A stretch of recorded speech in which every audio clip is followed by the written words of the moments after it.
Captain J. Park gazed out the vast starship window, his dark eyes reflecting the scattered pinpoints of distant stars. The horizon, a sleek interstellar vessel designed for deep space exploration and intervention, hummed with quiet tension. Screens around him flickered with urgent communication signals, each pulse a desperate cry from the distant maroon cluster. 3 standard cycles of continuous invasion. 3 years where the Krell had systematically destroyed colony after colony in the outer rim, leaving nothing but scattered debris and silent communication channels. Earth Command had remained frustratingly passive, bureaucratic reports and diplomatic negotiations replacing actual military action. But J. Park was different, a third-generation space navigator whose grandparents had pioneered early interstellar migrations. He understood something profound about human nature that bureaucrats often forgot: humanity's unbreakable commitment to its own. The distress signals were weak but consistent. Encoded transmission bursts revealed critical information: a colony of 50,000 settlers trapped on Meridian 7, a terraformed planet rich in rare mineral resources. The Krell weren't just attacking, they were systematically consuming everything in their path. Computer, Jay spoke quietly. Analyze invasion patterns. Holographic displays erupted around him, showing complex mathematical projections. Red lines represented Krell movement. Blue lines represented potential human response routes. Most analysis suggested retreat or surrender. But Jay saw something else. A narrow corridor of potential intervention. His crew knew him well. Commander Lisa Rodriguez, his second-in-command, understood Jay's unspoken language. She had been monitoring communication channels, collecting fragmented data about the Krell's technological capabilities. They've got superior numbers, she mentioned, not as a warning, but as a simple observation. But their tactical algorithms are predictable. Predictability was a weakness humans had learned to exploit throughout their technological evolution. Where alien species saw rigid mathematical calculations, humans saw opportunities for creative disruption. Jay's fingers danced across holographic interfaces, recalibrating weapon systems and navigation protocols. The horizon wasn't just a ship. It was a precision instrument of calculated intervention, modified quantum disruptors, experimental energy redirection systems, psychological warfare protocols. All were now being activated. "We're going in," Jay announced. No dramatic speech, no grand declaration, just a simple statement of intent. The crew, a diverse mix of specialists from various human territories, moved with practiced efficiency. No panic, no unnecessary chatter. Each member understood their role in what could potentially be a suicide mission. Navigation systems calculated, the quantum fold jump, milliseconds stretched into an eternity, as complex mathematical equations transformed into potential reality. The ship would be traveling faster than traditional understanding of space-time permitted. What made humans unique wasn't their technology, Jay reflected. It was their willingness to push beyond known limitations.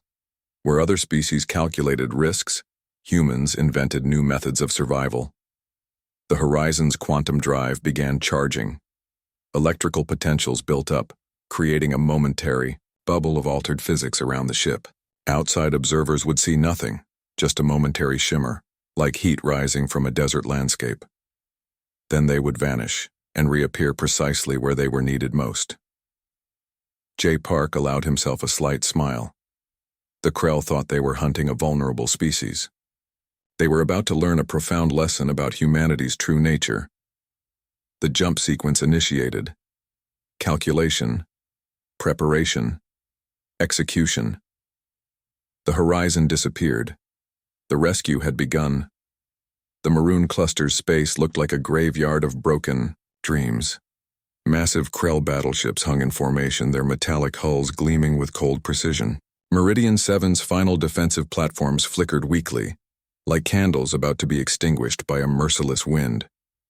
Commander Hana Kim watched through the reinforced view screen of her lead destroyer. Her hands remained steady, fingers barely touching the quantum navigation controls. Around her, the bridge crew moved with mechanical efficiency, each person connected through a complex network of shared purpose. The Krell didn't know they were being watched. Quantum fold technology was humanity's secret weapon.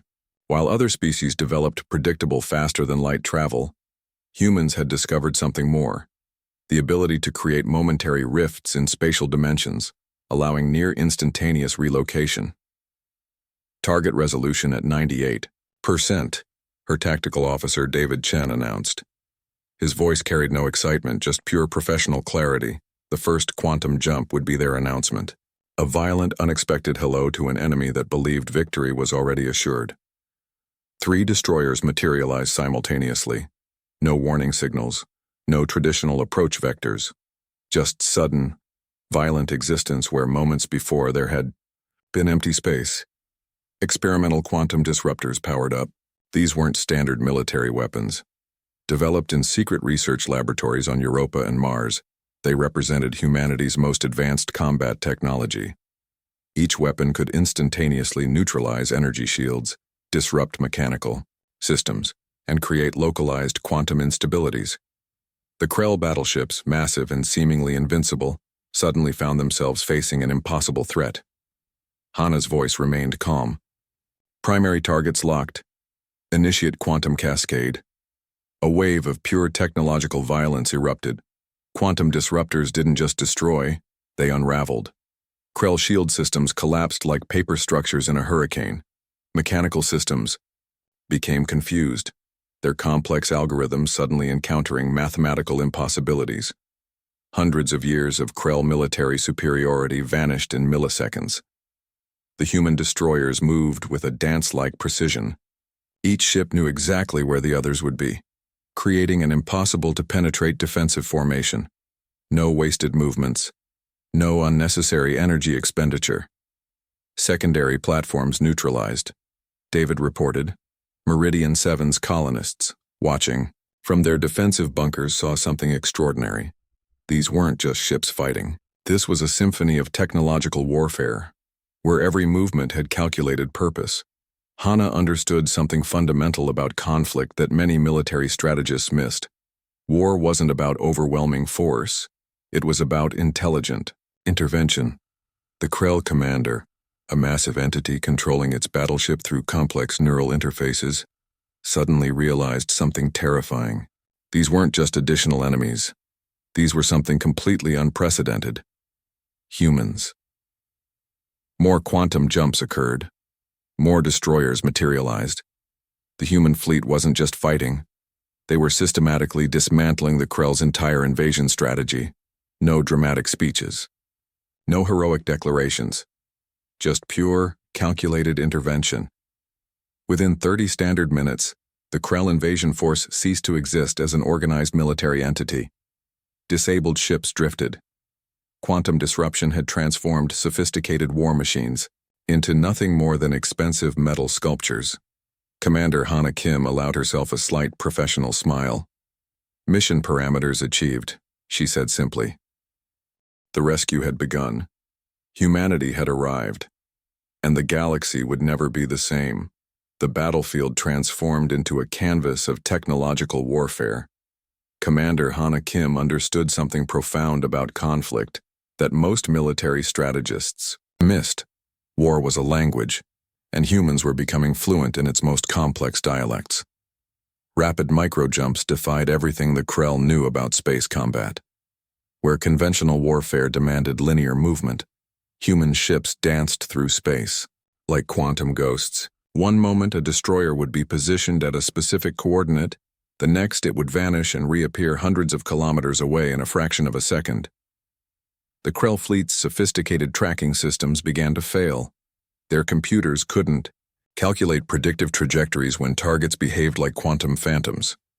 Each microjump was a mathematical impossibility, a violation of everything the alien fleet understood about spatial mechanics.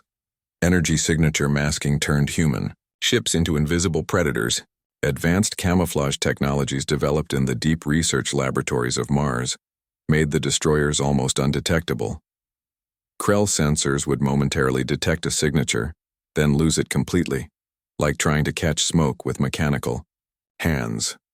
But the most devastating weapon wasn't technological, it was psychological. Each destroyed Krell vessel carried a broadcast, not a military transmission but something far more powerful. A message that would echo through alien communication networks. Humanity protects its own and its allies. The broadcast was simple, direct, terrifyingly clear.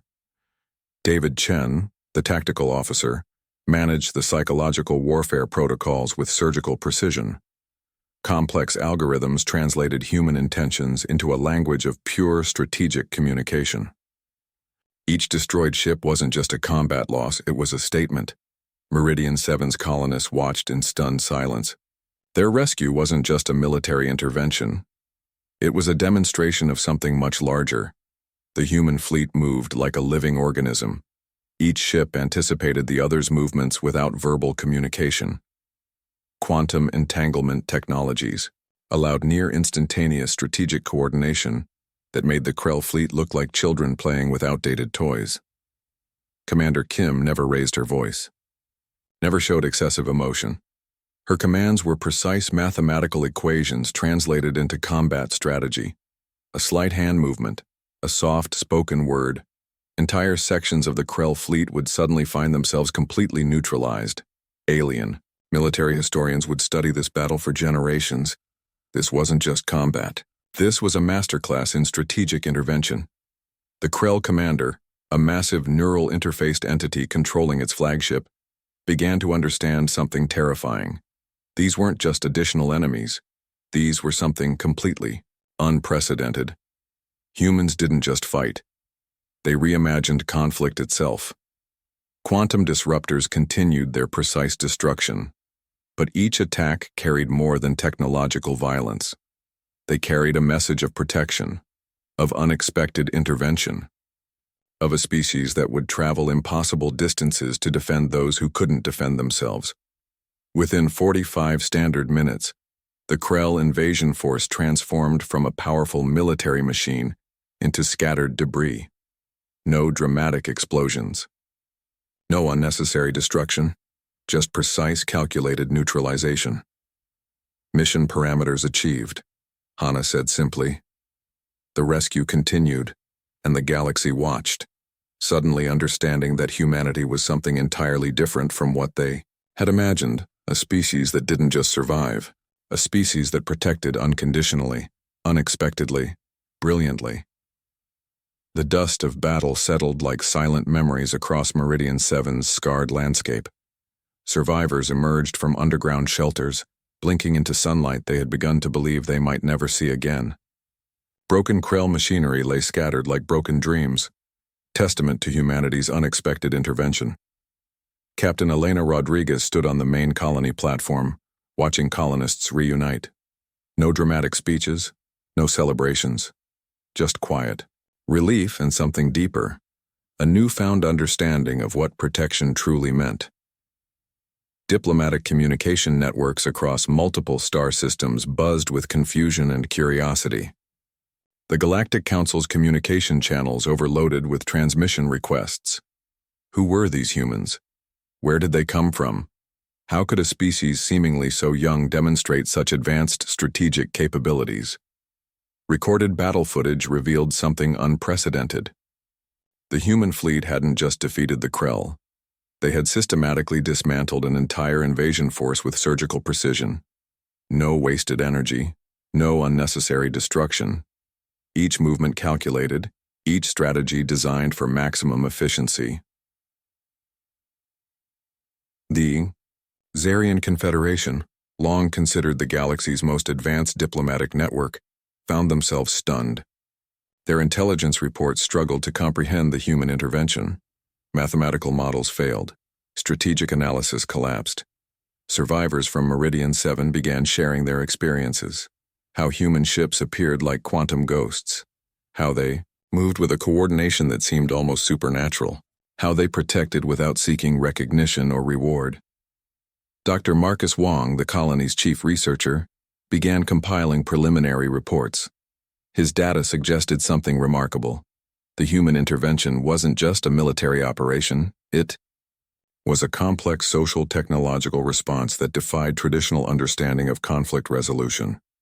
Quantum communication networks carried whispers, fragments of information, small pieces of a larger puzzle that no one could yet fully understand. The human fleet didn't wait for recognition. They had completed their mission, protected those who needed protection, and now they would simply leave. No demands, no negotiations, no seeking of tribute or reward. Alien diplomatic analysts found this most confusing.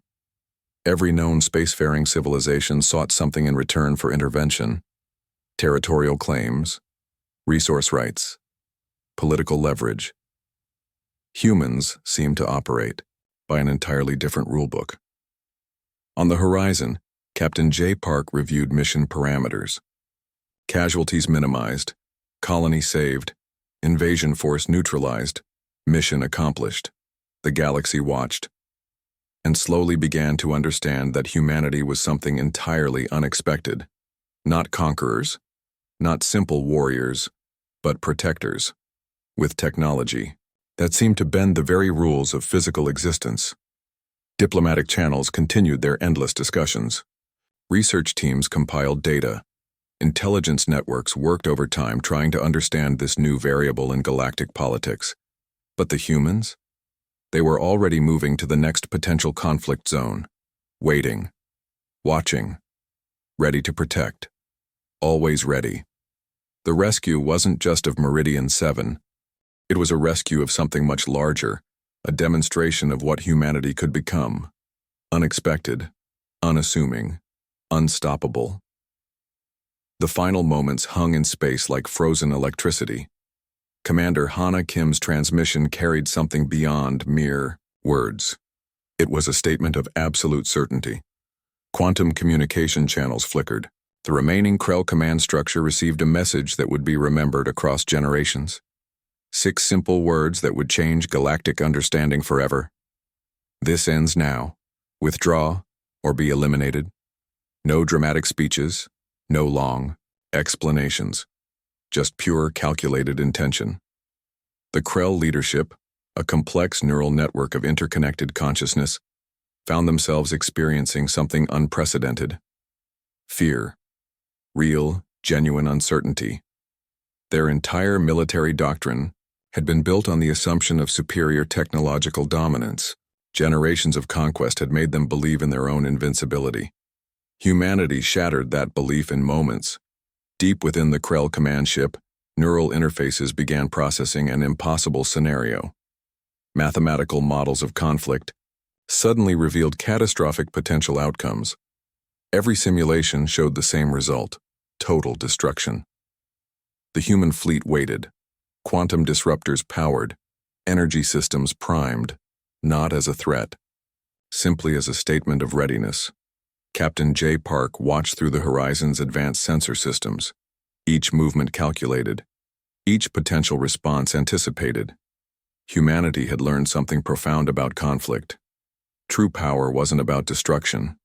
It was about creating conditions where destruction became unnecessary. Diplomatic channels across multiple star systems suddenly went silent. The galaxy held its collective breath.